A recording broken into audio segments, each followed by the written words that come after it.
Today on episode number 562 of the Teaching in Higher Ed podcast, supporting undocumented students in higher education with Jesús Campos. Produced by Innovate Learning, maximizing human potential. Welcome to this episode of Teaching in Higher Ed.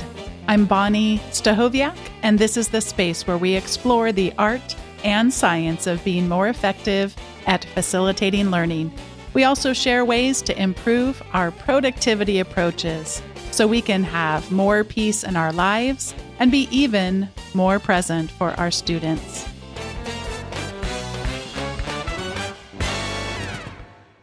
Jesús Campos, PhD, is a research coordinator at the Harris County Department of Education and a member of the HCDE's Institutional Review Board. He received his PhD from Texas Southern University in 2021. He also serves as an adjunct faculty member at the University of St. Thomas in Houston, Texas, where he teaches in the Criminology, Law, and Society Department. His research interests include juvenile delinquency, school-based delinquency, school safety, immigration and crime, and Latino, Hispanic issues in criminal justice. Jesus's experiences as an undocumented undergrad and graduate student shape his teaching methods, and he shares about that in today's conversation. He is committed to shedding light on a population of students who far too often feel as if they must remain in the shadows. Jesús Campos, welcome to Teaching in Higher Ed. Hey, thanks for having me. It's an absolute pleasure to be here.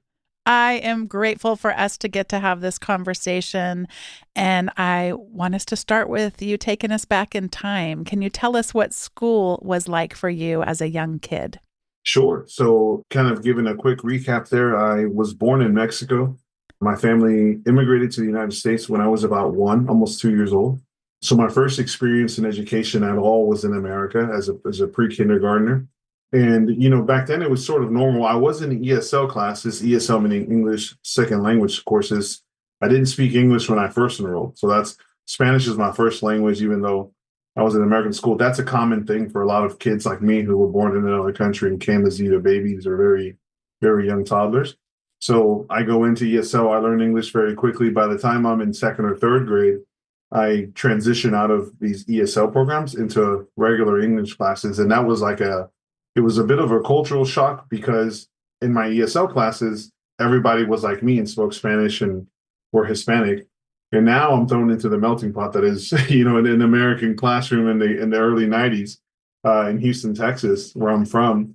And that was sort of my first shock there. And I realized, hey, some of these kids don't even speak Spanish. Wait a second. Some of these kids are different than me, entirely different than me. It was the first time I had that experience. And I remember it vividly.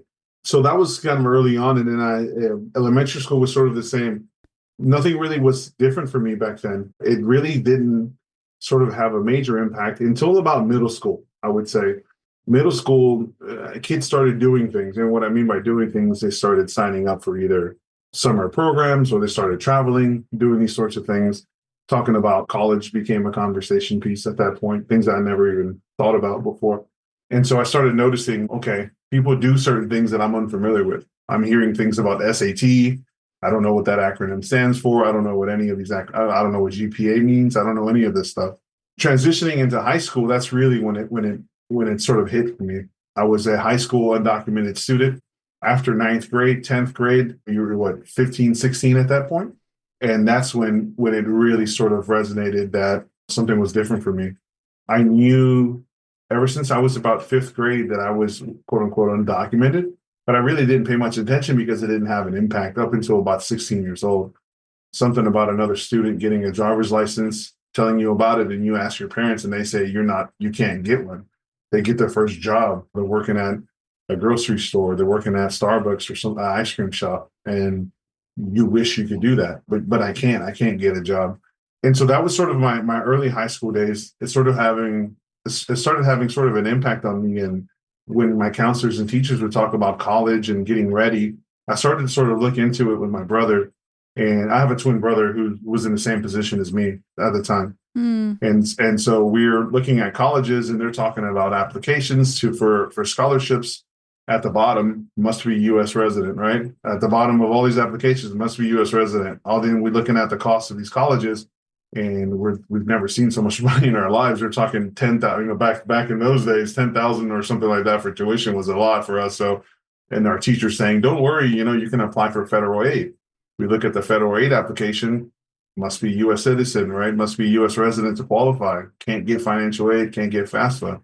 And so we were sort of in a position where you do feel a little defeated because all these other people are getting these avenues and access to resources and opportunities that you feel like you deserve, but you're not entitled to them for something that you just cannot control.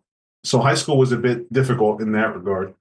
You talked about the whole getting a driver's license, such a pivotal part in so many people's lives. And what was the feeling that you had around it? You described a feeling of, they get to do these things, have access to these funds or have access, in this case, to the driver's license, and I don't. So one emotion is, I can't find a better word than like, it's a terrible word, but like a jealousy feeling, like I wish I could have that too. But was there other emotions? Is there fear there too? Is there what else is going on there too?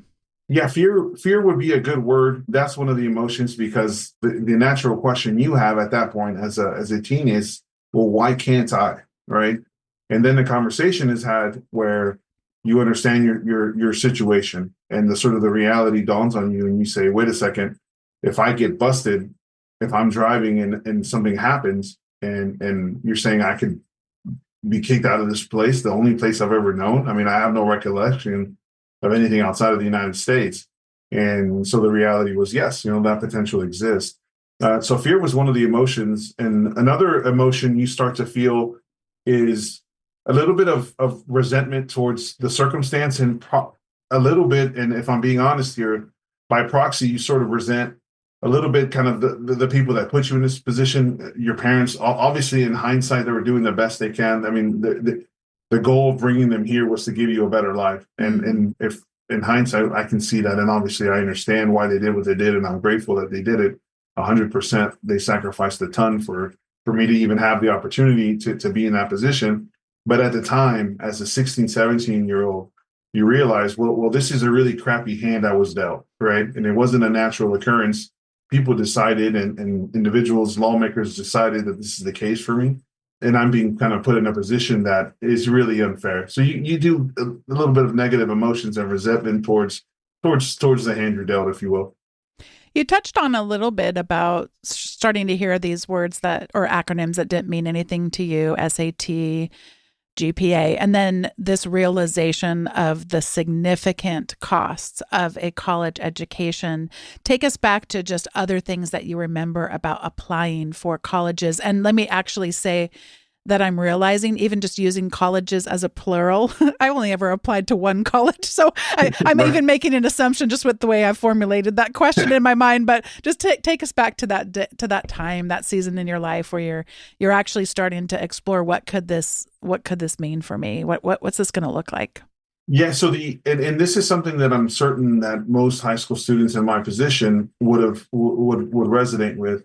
You start to then ask the question, well, what comes after this? Let's say I pull it off. Let's say I pull together whatever social resources I have, and I'm able to get the support that puts me in a junior college, that puts me at an affordable 4-year school, and I get a degree in whatever field I want. What what comes after that? And so you start to ask yourself, is this worth it? Is this worth it? Then let's assume you say it is. Well, then you start looking at the applications. And the problem with, students like myself, we wouldn't just be first generation students. You can look at students who are first gen Americans who've been, let's say, standard Americans who've been here, let's say, the 3 generations plus. Their parents might have not gone to college, but they had friends who did. They knew what a GPA was. They knew what college generally is, right? They knew they know what a college application is. They have an idea of what an SAT score is. They have an idea of these things, although they didn't do it themselves. They were around individuals that did. My parents didn't even finish. My parents only finished middle school back in their home country. So anything to do with higher ed, I mean, forget higher ed, anything to do with high school, they were unfamiliar with. They didn't know what credits were. They didn't know anything. They didn't know about any requirements to graduate. They didn't know attendance laws. It was all sort of just, they had this overarching sort of positive goal of getting us a better future, but lack of education on their part, and just being foreigners to this place, and not speaking the language here, it meant that they were sort of outcasted, and sort of in the dark about a lot of these things that they wanted for us. So very much a lot of students like me, we face these things alone. We don't have the support from our parents beyond the moral support, which is a lot, and they're there and they're supportive emotionally, and they want us to do better. The technical how-to is what they lack. So the applications are rough. You couple that with, generally speaking, a lot of individuals like myself are coming possibly from lower socioeconomic status communities, and the great performance that we have in high school. I mean, there's exceptions, of course, and the research kind of highlights the overall problems that we face is just a lack of resources when we get to even high school. So we're competing with individuals that already have college aligned aspirations and goals. So by the time you're a senior, you're in all on-level classes.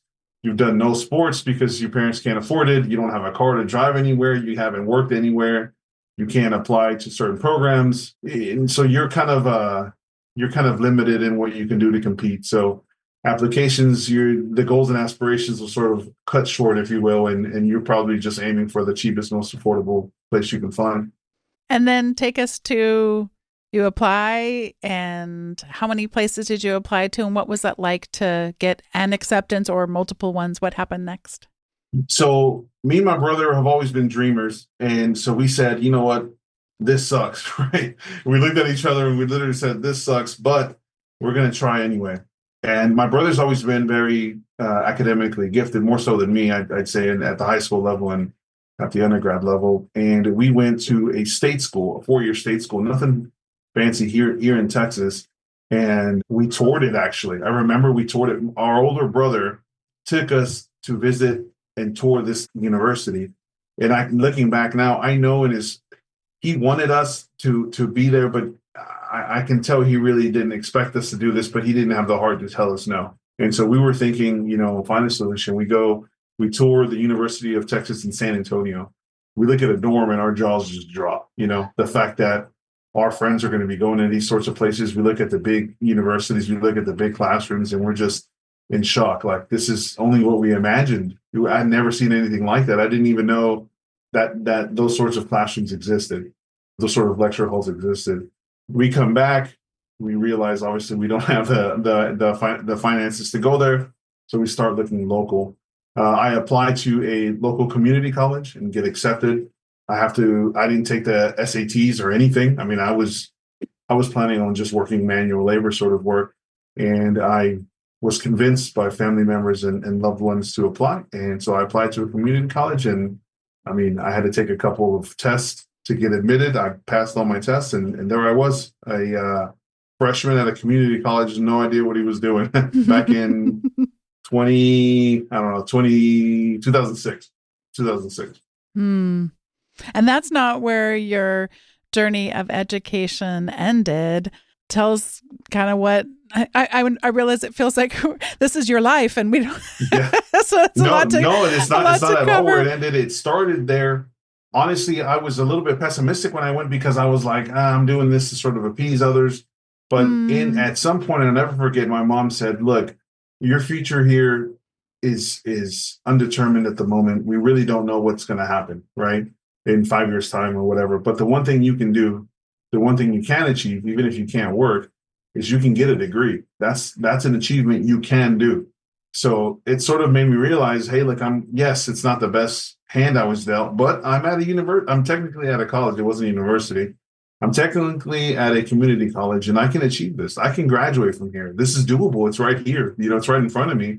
So I started working odd jobs. I mean, everything: mowing lawns, flipping burgers, working at a golf course as just a handyman. You name it, I did it to pay for my tuition. And I did it. I went through the 2 years. I kept the momentum going, and I applied to a local state school here in Houston. At the time, it was the cheapest in-state tuition in the whole state of Texas. And I took classes. I went to night school. I worked during the day. I did it all the way through, and I got my bachelor's undocumented entirely. I did it through just sheer willpower, and I was able to get that and enrolled immediately into my master's program. And in my second year of my master's program in 2011 or something like that, I actually was able to obtain legal status. So my life immediately changed overnight. I'm trying to find the name of this book, and I cannot find the name of this book, but I'm going to commit to doing all the noodling in the future. But there's a book that I read that was so profound that looks at a different experience than you had with your family. I'm thinking about your mother, and just thank goodness that she was there to support you. But the book talks about, you mentioned the feeling of resentment. The book is some research around the feeling of resentment that can come from some families when they didn't have the opportunity to gain the higher education. And so there's some of this, well, you should be with us for all of our needs because you're taking away from the family to go. So I'll try to find the name of the book. This is one of those scenarios where, people are yelling at their podcast player because they know exactly what book I'm talking about right now. But it's very interesting you say that. One thing I've had this discussion with other colleagues and other individuals on the topic. There's this, and I remember vividly this feeling of sort of, you look at somebody like my father, who's always been a hard worker, his father, who's always been a hard worker, a family full of individuals who are all skilled laborers or laborers of some sort. And the sort of social, in our subculture, if you will, the social norm there is if you're not coming home after a long, hard day of work, are you actually being productive? Are you actually, this is what success means, right? This is what a hard day's work means. You're telling me you're reading a book, right? I'm over here cutting trees down for a living under the Texas sun, or I'm over here pouring concrete driveways in the Texas sun, or this person's doing that, and you're typing a paper. Mm-hmm. It's a shift in the values of what is considered normal, and a shift towards comfort, if you will, where I'm saying, oh, I'm tired from writing this paper. And I can imagine someone like my father or my uncles saying, you're tired, you buddy, we just did XYZ. And we've been doing that, and that's what we do. How are you tired from typing on a keyboard? Yeah. And so the values and sort of you do get some guilt as the student as well, because you feel like, hey, I'm not really pulling my weight around here, and I'm sort of a burden at this point because I'm not producing anything. I'm not producing an income. They're investing in me. Not only am I not producing an income, I'm asking them to help me pay for these classes when I'm not able to fully pay for the tuition. And on top, and I think that builds sort of an unrealistic expectation of the parents, because keep in mind, my parents didn't know what to expect from high school. They certainly don't know what to expect from a college graduate. And there's this sort of myth almost that if you graduate college, you're an instant success. I mean, you should be walking through the door. As soon as you graduate college, you should have a $250,000 job, a year job by next month, because you're big time now. And that's just not the way it works. And I think there's a lot of emotions there, if you will, and a lot of maybe sometimes unspoken thoughts and sentiments that go around that topic. You said the phrase earlier, you were asking and your brother was asking, is it worth it? As you look back now, how has that equation changed, or has it changed for you over time? The kinds of things you are factoring in that you recall at that time versus the kinds of things you might factor in at this stage in your life? Yeah, I think it is very well worth it in hindsight. And, at the time it's difficult because you think you have all these other options, or other avenues. But what I tell young people, and particularly undocumented young people that were in my position, I say, focus on in these situations, you're dealt a certain hand. The one thing you have is the opportunity to obtain a college education here in America. That is available. Now, will it be at your preferred school? Possibly not, right? It depends. Certainly, you have some options, not as many as other students, but you have some to focus in on. And it's an avenue that is probably yields the best return on investment, if you will, for most individuals from a personal standpoint and professionally, because that degree is good. Even let's assume a worst case scenario and you have to go back home. You having an American college degree would help that individual. In the long term, it's an investment in the individual. Because I always also say, yes, you're dealt this hand. I was dealt my certain hand, but at the same time, I had both parents who absolutely loved me and cared for me. I had older brothers that supported me all the way through. I had friends and family that believed in me outside of my immediate family that supported me, uncles that cared about me and checked in on me. There's certain people that don't have that. So while I was lacking my legal status, I had a bunch of other things that other folks go without as well. So it's always difficult to look at life in that regard. But I always tell individuals, focus on what you have, highlight it, and just keep pushing, and definitely worth the investment. Would you talk some more just about the, more broadly speaking, the common misperceptions that those of us who teach in higher ed might hold about undocumented students? I think there's perhaps the biggest one, and I teach as well, and I try to keep this in mind whenever I teach my students, is you have to understand that there's a difference between someone who doesn't know and doesn't care to know, right? Or can't know. And what I mean by that is a lot of these things that we take for granted as individuals who have been here, who lived in and gone through higher ed and experienced it in a certain manner. You may feel certain things are sort of, everyone knows these sorts of things. With freshmen and even sophomores or beyond and higher ed, we can't really assume that these things are known to them. You'd be shocked to hear how many times some of these students are sort of either embarrassed or ashamed to admit that they don't understand certain things. They're just not at that level yet. And so I think that's the biggest misconception, is to say, okay, if they don't understand it, it's for certain reasons. A lot of the times they just haven't even been taught it yet. A lot of times they skate by without knowing certain things that are absolutely critical. And they sort of surface in higher ed that they might have gotten away with in high school. And now they're in your classroom. Now they're sitting in your lecture hall, and you're upfront with it. So instead of just dismissing them as someone who either doesn't care or doesn't care to know, I would at least suggest that, anyone teaching in higher ed take a step back and consider the possibility that this may be the first time the student has even heard the topic or even heard what this even is. I find it helpful to be, when I'm teaching or when I'm attempting to learn from others, not just to say how we should do something, but also to talk some about what to avoid. What would you caution us to want to avoid when interacting with, when attempting to facilitate learning for students, some of whom may be undocumented? I think that if it's okay, I'll give you a quick story, a very quick one. When I was in community college, I told you this is my sophomore year. And I had a lecturer named Roger Chappell, and he's a great person. I'm gonna give an example of what not to do, but he's a great lecturer. Let me change my life. Still keep in touch with him to this day. He was a police officer at the time, a detective, and we're criminal justice students. That's my major. And he walks in with his detective suit on, with the gun and the badge, and we're like, oh, this guy's he's the man, kind of thing. And he gave a great class. And one of the things he wanted to do is get us out there into the real world and say, hey, if you want to become police officers or work in the field, you should become familiar with that life it's like. So one of his assignments for the class was to do a police ride-along, right? In theory, that's a great assignment, right? If your students are saying they want to be a police officer, having them join a police officer in a ride-along, which is free, is a great assignment for college students to do, and then write a short report on it.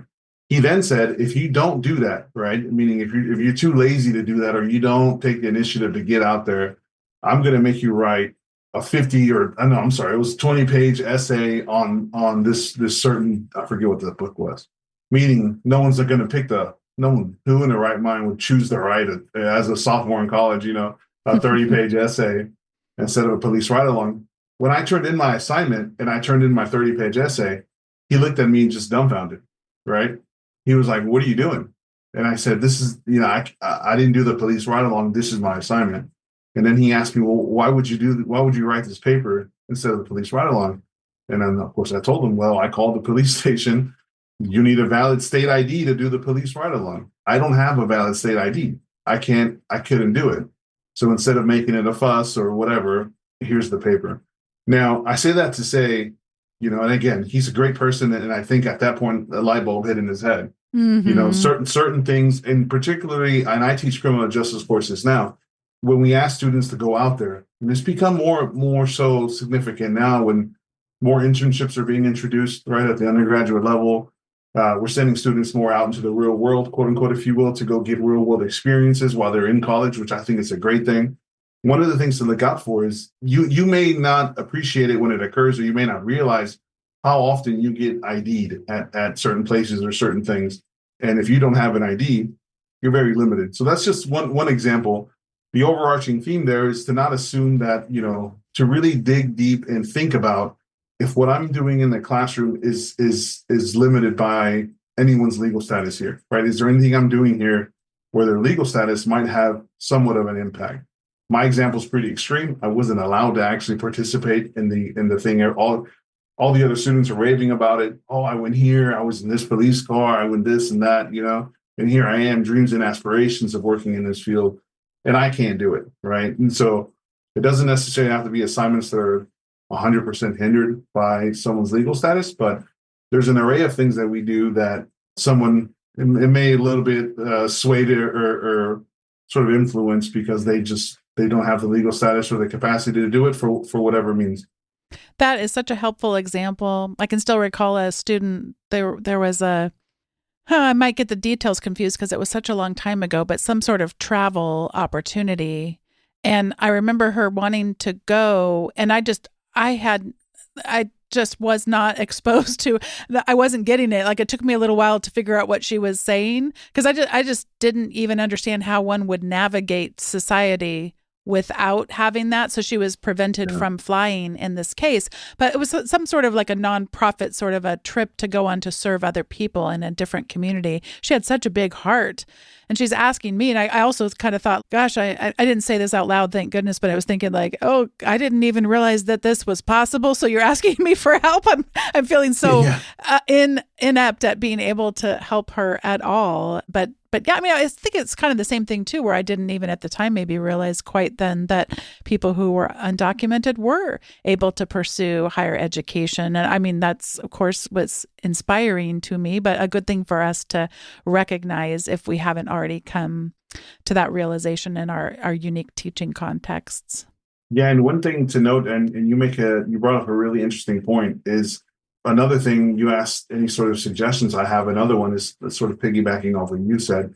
That student, and of course I don't know the student. I don't know the example, but just from what you said, I can think back because I had similar moments where I'm talking. In fact, one was with this police officer who was giving lectures at night at this community college, and other individuals where these individuals were the most influential people I've ever met in my life. Meaning, I viewed them. And now the person listening to this, I'm saying the student will view you as possibly the most educated, well-spoken, successful person they've likely ever come across. And so when your teacher came to you sort of seeking help, then you didn't say that exactly, but I'm kind of paraphrasing it, or at least saying that, and in my experience, that's what I did. It's because to you, these students see you as this person who's sort of like a hero to them. And I saw my instructors like that. I remember when I met the first person with a PhD, my almost like my jaw dropped when I saw that their name was Dr. John Smith or whatever it was. I had never met anyone with a PhD in my life. I've never seen those initials in front of anyone that I actually met in person. And now I'm emailing this person and I have contact to them.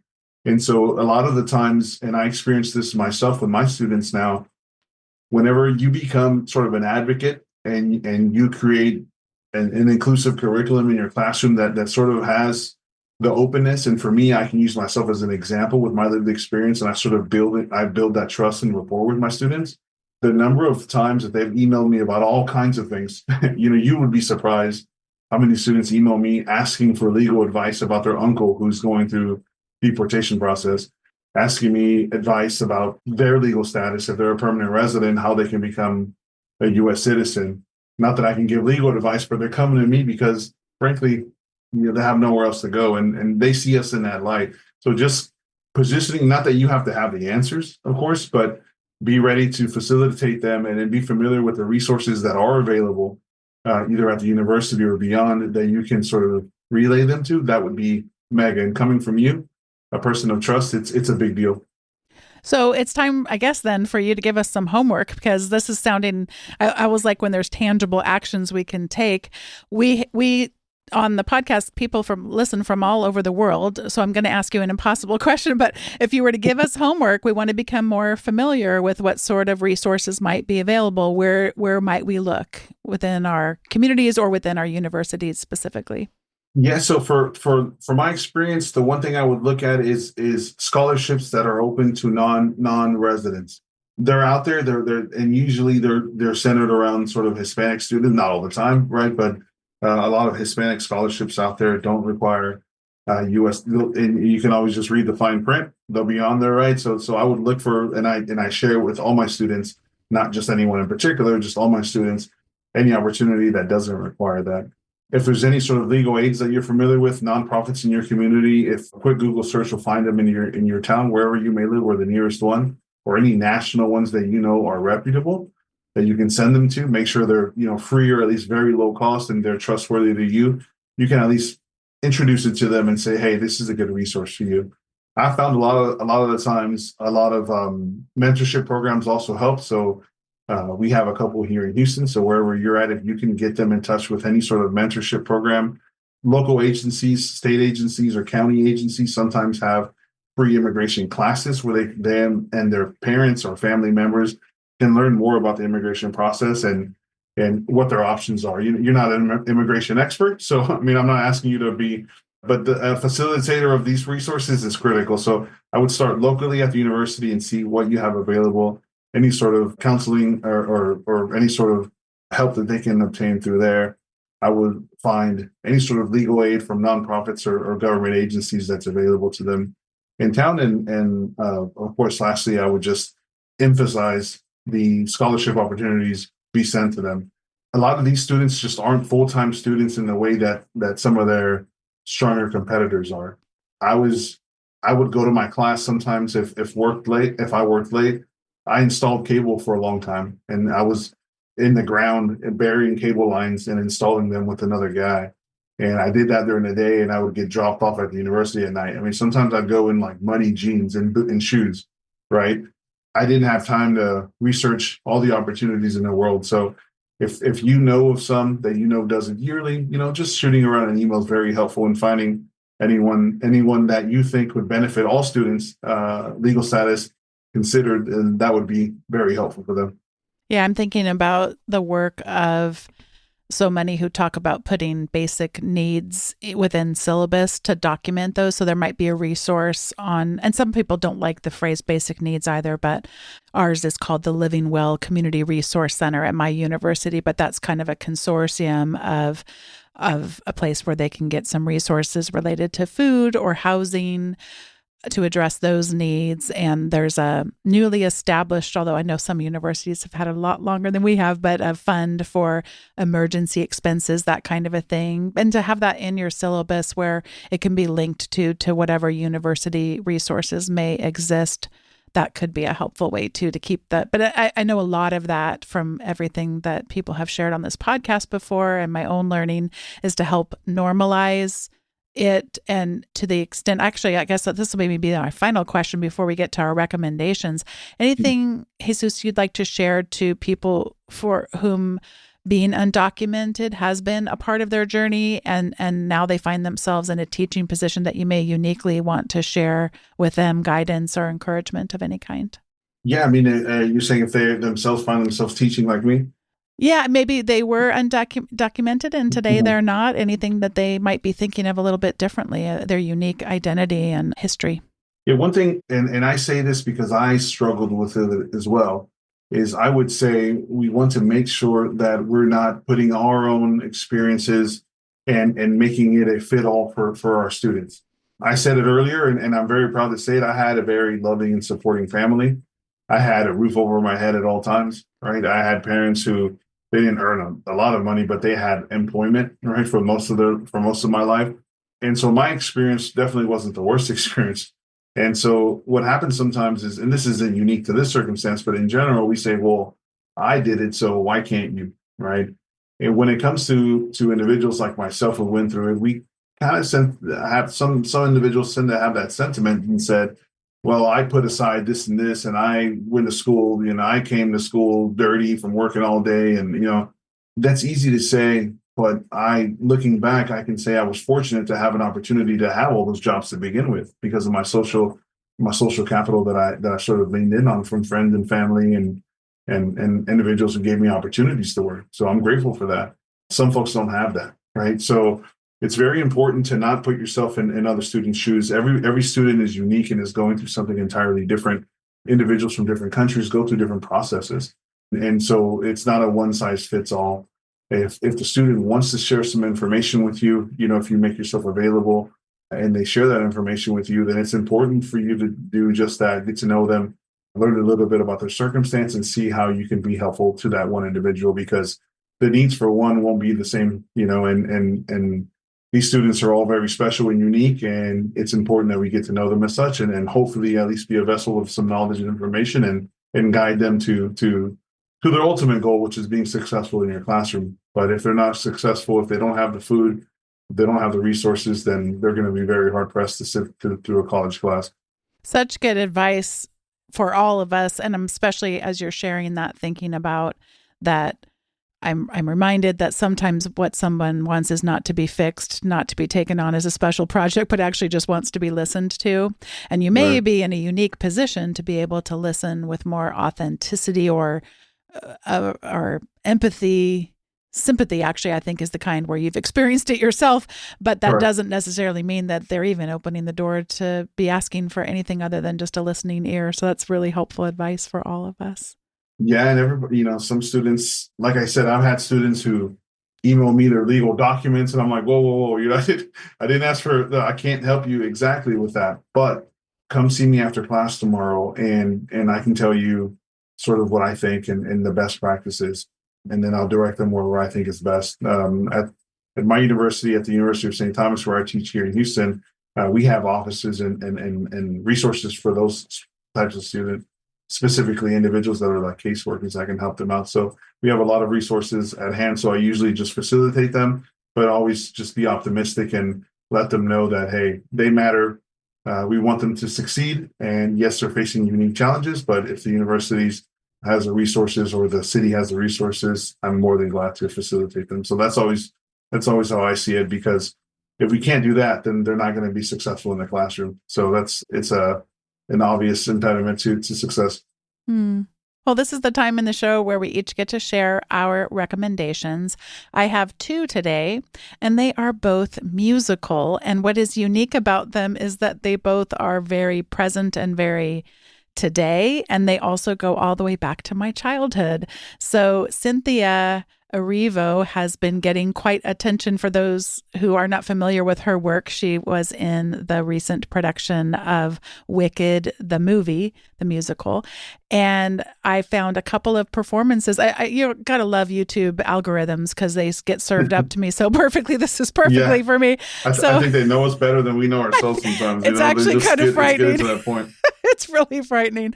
I actually need to be better about reviewing my history, because sometimes if the kids get in there, then things get a little janky. But so two musical performances by her. The first one takes me back all the way to my childhood, and it is her performing Edelweiss for Julie Andrews, and that takes me back to my childhood. I can still remember going to an outdoor theater in San Diego and getting to see The Sound of Music. And I've shared this story before in the podcast, but it's been so many years. It was an outdoor theater, and every time the airplanes would fly over San Diego Airport, the whole orchestra, every performer on the stage, everybody would freeze, and then they would get started again. So I have such a fond memories of watching The Sound of Music. So that took me back. But then, of course, she's so becoming her music and just so beautiful. It's fun to have something from today and then something all the way back. And the second one kind of goes like that, although not quite back quite as far in my childhood. But the second musical performance of hers I want to recommend is the song Nothing Compares to You, which some of you might remember was originally sang and written by Prince and then covered by Sinead O'Connor. And it's just a lovely performance as well. She kind of has her own spin on it. And I just want to recommend to everybody, if you want to listen to music that may or may not remind you of your childhood, but by a very current and growing in popularity musician in her own right, those are the two links I encourage you to click on from today's episode. And Jesus, I will pass it over to you for whatever you'd like to recommend. Sure. Well, first of all, those are great recommendations. Mine's not as fun, but hopefully a little interesting. Back when I was in grad school in Texas Southern University, we had a guest speaker who came and spoke to the university, a gentleman named Cesar Cuauhtemoc, which is it's a native Aztec name, if you will, pre-Columbian name, Garcia Hernandez. So Cesar Cuauhtemoc Garcia Hernandez. And he has a book called Crimmigration Law. And basically, he's criminal and immigration combined. And the notion in the main topic and his primary focus with his book is how America formerly sort of separated the two sorts of legal systems. On one hand, we have criminal law. On the other hand, we had immigration law, each with their own court systems, each with their own prosecutors, etc. And what Cesar does is he goes down and shows how there's sort of been a mesh and a crossover between the two, where increasingly a lot of these two, if you will, types of offenses are being meshed into one. And so both from a legal standpoint and a technical standpoint, but also from a social standpoint, we're viewing immigrants more as criminals than we have in the past. So he does a really great job of sort of explaining the court cases for those interested that have segued our way, transitioned our way into how we view immigration now, which has had that increased lens of criminal elements, if you will. So it's a very interesting book. I was fascinated when I read it years ago, and anyone who's interested in immigration and sort of how the societal views have altered towards a more criminal standpoint in recent times should check it out. And those of us that live in the United States are probably going to need to be doing our homework even more as it relates to immigration in the coming days and years. That's my little commentary. It's a bigger topic than it probably ever has been, and the way it's being viewed and the impact that it has on our society, and it's all changing. So it's very fascinating stuff. I think the book is a few years old now, but he did a great job of sort of laying the foundation of the court cases that led us to where we are today. Thank you so much for joining me on today's episode, for encouraging us, for giving us your wisdom, and for telling such an important part of what has made you who you are today. No problem. Thank you for having me. It's been an absolute pleasure. Thanks once again to Jesús Campos for joining me on today's episode. Today's episode was produced by me, Bonnie Stachowiak. It was edited by the ever-talented Andrew Kroger. Podcast production support was provided by the amazing Sierra Priest. If you have yet to sign up for the Teaching in Higher Ed update, it comes once a week to your inbox. It has all the most recent show notes and episode links and some other goodies that don't show up in those show notes. Head over to teachinginhighered.com/subscribe to get those emails coming in. And I thank you so much for listening and being a part of the Teaching in Higher Ed community.